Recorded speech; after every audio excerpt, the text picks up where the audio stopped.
Salam Bapak dan Ibu Pendeta, Majelis Jemaat, Penatua, Diaken, para vikaris dan seluruh Bapak Ibu yang melayani di GMI serta seluruh anggota GMI yang Tuhan Yesus kasihi. Kita akan melanjutkan seri penjelasan pengakuan iman Westminster, pengakuan iman gereja kita mengenai topik predestinasi. Di bagian pertama kita telah sampai pada penjelasan tentang istilah predestinasi dalam Alkitab. Dan saya sudah sampaikan bahwa ada beberapa ayat, Kisah 4 ayat 28, Roma 8 ayat 29, 30, 1 Korintus 2 ayat 7, dan Efesus 1 ayat 5 dan ayat 11. Kita sudah melihat Kisah 4 ayat 28, yang menekankan pada kedaulatan Allah. Sekarang mari kita lanjutkan dengan Roma 8 ayat 29 dan 30. Dua ayat ini memuat kata predestinasi. Mari kita baca Roma 8 ayat 29 30 yang cukup terkenal. Ayat 29, semua orang yang dipilihnya dari semula, mereka juga ditentukannya dari semula untuk menjadi serupa dengan gambaran anaknya. Supaya ia, anaknya itu, menjadi yang sulung di antara banyak saudara. Ayat 30, dan mereka yang ditentukannya dari semula, mereka itu juga dipanggilnya. Dan mereka yang dipanggilnya, mereka itu juga dibenarkannya. Dan mereka yang dibenarkannya, mereka itu juga dimuliakannya. Nah, warna merah yang ditandai ini itulah kata predestinasi. Ayat 29-30 ini, Roma 8, ini sesungguhnya menjelaskan tujuan Allah yang disebutkan di ayat 28. Karena itu saya ingin membacakan, mari kita melihat Roma 8 ayat 28, yang sangat terkenal dan bahkan ada yang menganggap ini ayat yang paling indah dalam Alkitab. Roma 8 ayat 28, kita tahu sekarang bahwa Allah turut bekerja dalam segala sesuatu untuk mendatangkan kebaikan bagi mereka yang mengasihi Dia, yaitu bagi mereka yang terpanggil sesuai dengan rencana Allah. Saya ingin membaca dalam bahasa Inggris, New American Standard, yang berbunyi, and we know that God causes all things to work together for good to those who love God, to those who are called according to His purpose. Bapak Ibu sekalian, Roma 8 ayat 29 dan 30 itu terkait erat dengan ayat 28 yang baru kita baca. Namun saya ingin kita perhatikan kata turut di dalam ayat 28 ini. Dalam bahasa Indonesia ada kata turut. Ya.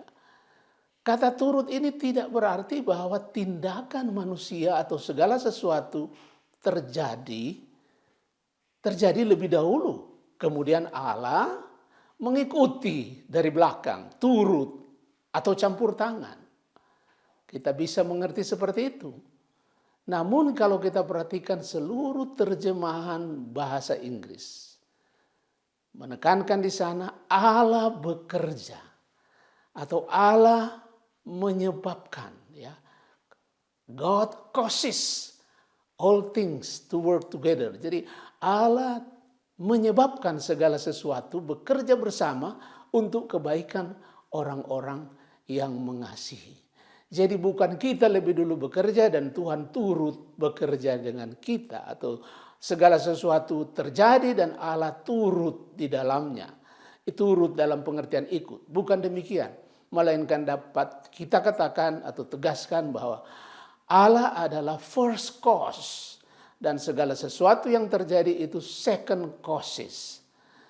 Sekarang kita lanjutkan dengan Roma 8 ayat 29 dan 30 yang menjadi ayat-ayat yang penting di mana kata predestinasi ada di dalamnya. Kita mulai dengan ayat 29. Saya baca ulang, sebab semua yang dipilihnya dari semula, mereka juga ditentukannya dari semula untuk menjadi serupa dengan gambaran anaknya. Supaya ia, anaknya itu, menjadi yang sulung di antara banyak saudara. Sekali lagi bahasa Inggris, New American Standard, for whom he foreknew, he also predestined to become conformed to the image of his son, that he might be the firstborn among many brethren. Kemudian ayat 30, dan mereka yang ditentukannya dari semula, mereka itu juga dipanggilnya, dan mereka yang dipanggilnya, mereka itu juga dibenarkannya, dan mereka yang dibenarkannya, mereka itu juga dimuliakannya. Bahasa Inggris New American Standard, and whom he predestined, these he also called, and whom he called, these he also justified, and whom he justified, these he also glorified. Jika kita perhatikan bahasa Indonesia, kata ditentukannya dari semula, itu dalam bahasa Indonesia itu kata pasif. Tapi dalam bahasa Inggris itu kata aktif. Dan demikian juga dalam bahasa asli Perjanjian Baru, bahasa Yunani juga aktif. Saya ingin kita semua perhatikan 5 kata penting di dalam 2 ayat ini. 5 kata penting. Yang pertama, di dalam frasa, sebab semua orang yang dipilihnya dari semula, itu bahasa Indonesia. Bahasa Inggris, whom he foreknew. Kata kedua, yaitu ditentukannya, mereka juga ditentukannya dari semula, dalam bahasa Inggris, he also predestined. Kata ketiga, dan mereka yang ditentukannya dari semula, whom he predestined, mereka itu juga dipanggilnya. Kata ketiga itu dipanggilnya. This he also called. Kata keempat, dalam frasa, dan mereka yang dipanggilnya, and whom he called, mereka itu juga dibenarkannya. Ini kata keempat. This he also justified. Kata kelima, dan mereka yang dibenarkannya, and whom he justified, mereka itu juga dimuliakannya. This he also glorified.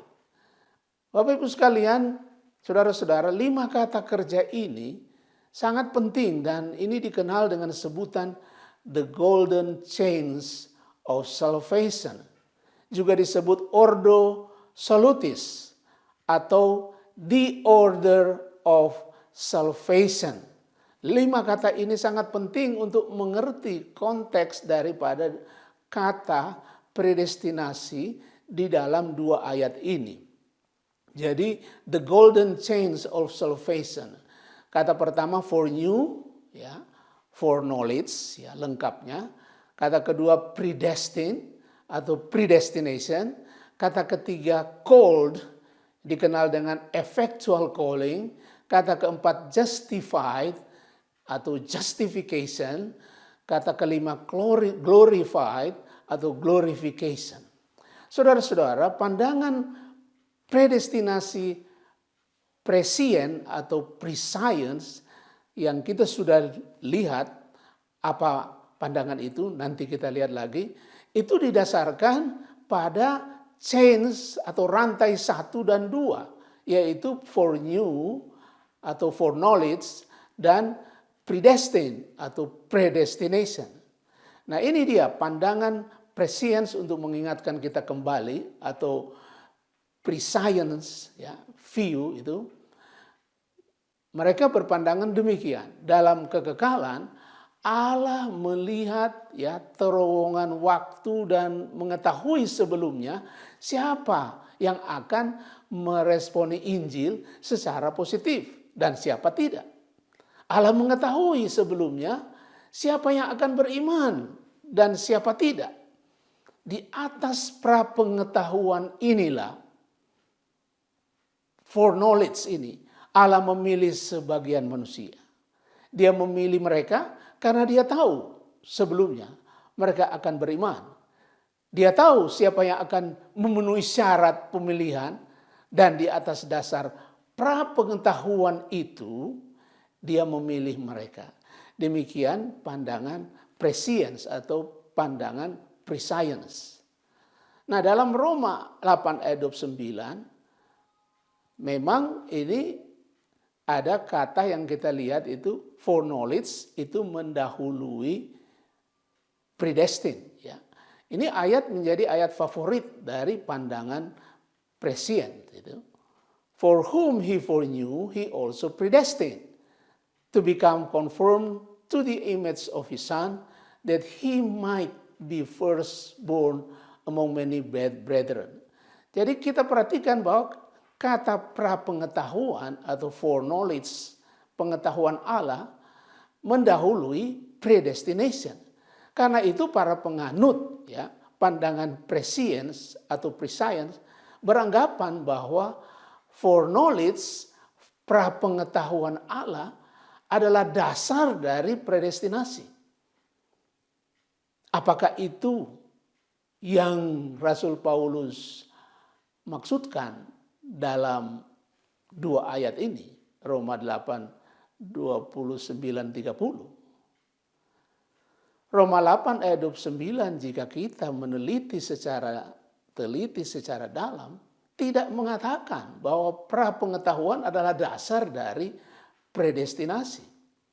Yang Rasul Paulus katakan adalah bahwa Allah mempredestinasikan mereka yang dia ketahui sebelumnya. He foreknew. Karena sebelum dia memilih seseorang untuk sesuatu, dia pasti telah mengenalnya. Dia pasti telah mengetahui sebagai objek pilihannya. Fakta bahwa Rasul Paulus menghubungkan prapengetahuan dengan predestinasi, itu sama sekali tidak mengatakan bahwa prapengetahuan ini mencakup persyaratan yang harus dipenuhi manusia untuk pemilihan. Dalam Roma 8, 29, 30 ini, Rasul Paulus memulai dengan prapengetahuan dan kemudian mengembangkan melalui predestinasi, panggilan, pembenaran, dan pemuliaan. Saudara-saudara, apakah arti kata foreknowledge, prapengetahuan di Roma 8 ayat 9 sesuai konteks? Karena di kata inilah terjadi perbedaan antara prescient view dan Augustinian view. Kata foreknew dari kata Yunani proekno dari proginosko yang berarti to know beforehand, tetapi juga to choose beforehand. Mengetahui sebelumnya atau juga memilih sebelumnya. Rasul Paulus menggunakan kata proginosko dalam dua aspek. Ini Bapak Ibu sekalian penting untuk kita ketahui. Bahwa tidak semua kata proginosko yang dipakai oleh Rasul Paulus mempunyai arti yang sama. Dia memakai kata proginosko, kata yang sama tapi dua aspek. Yang pertama, it has to do with cognition, intellectual cognition, or intellectual awareness of some reality. Dan Rasul Paulus sudah pakai kata proginosko di pasal 1, Roma pasal 1 ayat 19. Yang dia maksudkan di sana adalah bahwa orang mengetahui Allah. Orang tidak bisa menghindar karena dengan pernyataan umum Allah menyatakan general revelation, orang nggak bisa menghindar bahwa menyangkal bahwa Allah itu ada. Orang tahu itu. Nah, ini aspek pertama. Sedangkan aspek kedua itu lebih dalam. It is a deeper kind of knowledge, a deeper dimension of knowledge in terms of personal or spiritual redemptive knowledge. Nah, di dalam 1 Korintus 1 ayat 21, Rasul Paulus memakai kata proginosko lagi. Tetapi dia menyebutkan mengenai aspek kedua ini. Apa yang dikatakan di sana? Orang tidak mengenal Allah. Apa yang dimaksud? Yang dimaksud adalah orang tidak mengenal secara pribadi, dalam hubungan pribadi, tidak mengenal secara rohani apalagi di dalam hal keselamatan, dalam hal penebusan. Orang tidak bisa mengenal. Jadi dalam aspek pertama, di mana peran intelektual saja, hanya sampai di situ mereka tidak bisa naik ke level yang sifatnya personal, spiritual, dan juga yang bersifat redemptif. Ini pekerjaan Roh Kudus. Hanya pekerjaan Roh Kudus yang bisa menaikkan seseorang dari aspek pertama ke aspek kedua. Nah, di dalam Roma 8 ayat 29 ini, yang Rasul Paulus maksudkan itu Tuhan mengenal, Tuhan mengetahui dalam pengertian a deeper kind of knowledge. Pengertian inilah yang Rasul Paulus maksudkan di pasal 8 ayat 29 dengan kata proginosko. Ya.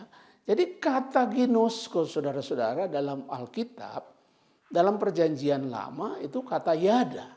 Dan ya, kata yada mempunyai pengertian mengenal sangat dekat dalam hubungan kasih. Dan itu sebagai contoh hubungan suami istri gitu. Karena itu kata proginosko di Roma 8 ayat 9 juga diterjemahkan for love. Artinya dikasihi sebelumnya. Dipilih sebelumnya dalam atau karena kasih. Jadi Roma 8 ayat 9 proginosko itu. Pra pengetahuan inilah yang dimaksud. Tuhan mengenal mereka yang Dia kasihi itu. Tuhan mengasihi lebih dulu. Karena itu pengertian ini yang lebih tepat. Sesuai konteks. Kalau kita baca ayat 28 apa? Allah bekerja dalam segala sesuatu untuk kebaikan. Mereka yang apa? Yang mengasihi Dia. Yaitu mereka yang Dia panggil sesuai apa? Sesuai tujuannya. Dan kalau kita baca ayat 30 nanti kita akan lihat. Bahwa mereka yang Dia ketahui sebelumnya dalam pengertian Dia mengenal, yang Dia kasihi, mereka itulah yang ditentukannya, yang dipredestinasikan untuk keselamatan. Dan mereka yang Dia predestinasikan, ayat 30 itu, mereka itu dipanggil. Mari kita lihat selanjutnya. Jadi proginosko di Roma 8:29, kalau kita baca terjemahan kita bahasa Indonesia, kita tidak ada masalah ya. Karena dalam bahasa Indonesia diterjemahkan apa? Memilih sebelumnya atau memilih dari semula. Bahasa Indonesia kata pasif. Dipilihnya dari semula. Kenapa Tuhan pilih? Dipilih dalam kasih. Jadi saudara-saudara, memang predestinasi dan pemilihan itu dua kata yang terkait satu sama yang lain. Kembali kita lihat kata proginosko di Roma 8 ayat 9. Ini juga tidak menunjuk kepada apa yang manusia akan perbuat. Tidak menunjuk kepada bahwa ada manusia yang akan percaya dan seterusnya. Untuk menjadi dasar predestinasi. Karena di ayat 30 disebutkan bahwa mereka yang dipredestinasikan, mereka itu juga dipanggilnya. Jadi saudara-saudara, Allah sendiri yang aktif memanggil mereka yang dipredestinasikan sehingga mereka beriman, sehingga mereka percaya kepada Kristus. Tanpa panggilan itu, yang kita sebut panggilan efektif, orang tidak bisa percaya kepada Kristus. Selanjutnya kita perlu perhatikan bahwa di Roma 8 ayat 9 disebutkan, sebab semua orang yang dipilihnya dari semula, proginosko, mereka juga ditentukannya dari semula, dipredestinasikannya untuk menjadi serupa dengan gambaran anaknya, supaya ia, anaknya itu, menjadi yang sulung di antara banyak saudara. Sekali lagi, kata predestinasi itu penting, dan di dalam bahasa Yunani, proorisen dari proorizo, ini Allah sebelum dunia diciptakan telah menentukan sejumlah manusia kepada kehidupan kekal sesuai dengan kesenangannya yang baik. Sesuai dengan kerelaan kehendaknya yang baik. Saudara-saudara, penetapan ini bukan berdasarkan respons manusia untuk memenuhi syarat pemilihan. Perhatikan bahasa yang digunakan Rasul Paulus di ayat 29 ini. Mereka yang Allah ketahui, mereka juga yang Dia predestinasikan. Untuk apa mereka dipredestinasikan? Untuk apa mereka ditentukan sebelumnya atau dari semula? Ayat ini menjawab, mereka yang dipredestinasikan untuk menjadi serupa dengan gambaran anaknya. Jadi saudara-saudara, tujuan predestinasi adalah supaya orang-orang yang dikasihi sebelumnya, for love, yang dipilih oleh Allah, dibawa oleh anugerah Allah ke dalam suatu hubungan pribadi dengan anaknya Yesus Kristus. Tujuannya jelas di ayat 29 bagian B ini. The focus of predestination is always related to Christ. Predestination is not an abstract. Predestination is related to our relationship with Christ. Jadi fokus predestinasi itu selalu terkait dengan Kristus. Predestinasi bukan abstrak, tapi jelas konkret. Predestinasi selalu terkait dengan mengenai hubungan kita, dengan Kristus. Jadi predestinasi itu tidak terpisahkan. Menurut Roma 8 ayat 29, tidak terpisahkan dengan Kristus, tidak terpisahkan dengan hubungan kita dengan Kristus. Mengapa Allah mempredestinasikan sebagian orang tertentu untuk menjadi serupa dengan Kristus? Roma 8 ayat 9b dikatakan di ayat ini, supaya ia anaknya itu menjadi yang sulung di antara banyak saudara. Predestinasi itu ada karena Kristus. Sekali lagi, predestinasi itu ada karena Kristus. Selanjutnya, di Roma 8 ayat 30 disebutkan, dan mereka yang ditentukannya dari semula, predestination ya, mereka itu juga dipanggilnya, calling. Dan mereka yang dipanggilnya, mereka juga dibenarkannya, justification. Dan mereka yang dibenarkannya, mereka itu juga dimuliakannya, glorification. Saudara-saudara, Allah memanggil mereka yang dipredestinasikan sehingga dengan iman mereka datang kepada Kristus dan dibenarkan. Tanpa panggilan Allah, sekali lagi, effective calling, internal calling. Apakah ada orang bisa percaya kepada Tuhan Yesus? Setelah mereka dibenarkan karena mereka percaya, pembenaran itu syaratnya adalah percaya kepada Kristus. Mereka hidup dalam kekudusan dengan tekun mengikut Kristus, menanti kedatangan Kristus, dan mereka yang dibenarkan, mereka itu juga dimuliakan.